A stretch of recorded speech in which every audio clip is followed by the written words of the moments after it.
اللہ کے نام سے ہر چیز کا آغاز کرتا ہوں، اسی پر بھروسہ ہے اور اسی پر ناز کرتا ہوں۔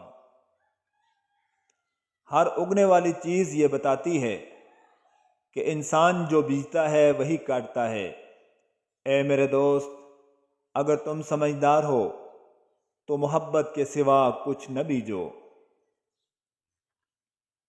10% جھگڑے اختلاف رائے کی بنا پر ہوتے ہیں، جبکہ 90% غلط لہجے کی وجہ سے۔ لہٰذا اپنے لہجوں کی درستگی کی طرف توجہ دینی چاہیے۔ لفظ سے بھی خراش پڑتی ہے، تبصرہ سوچ کر کیا کیجیے۔ جھوٹ سے بھی برا ہے آدھا سچ، اس سے بہتر ہے چپ رہا کیجیے۔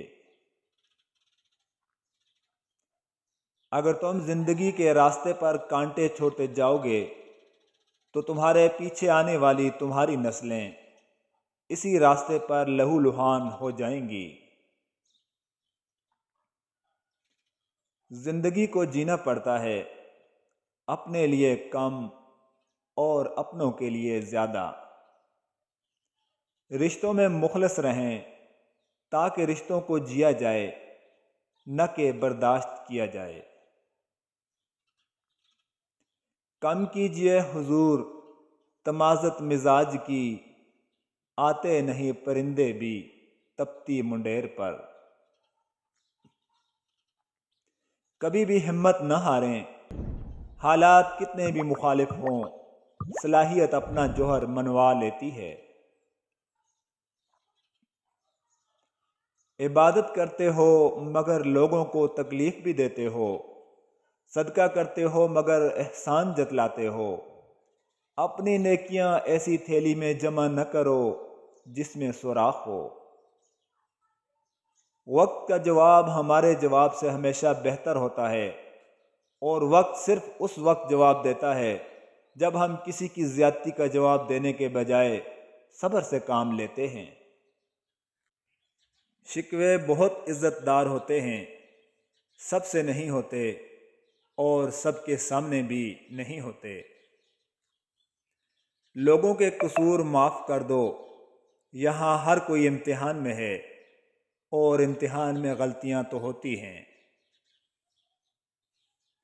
الفاظ چابیوں کی مانند ہیں، ان کا صحیح استعمال کر کے لوگوں کے منہ بند یا دل کھولے جا سکتے ہیں۔ جھکی ہوئی گردن سے موبائل میں اجنبی لوگوں سے رشتے جڑ سکتے ہیں، تو حقیقی رشتوں کو بچانے کے لیے گردن جھکا لینے میں کیا قباحت ہے۔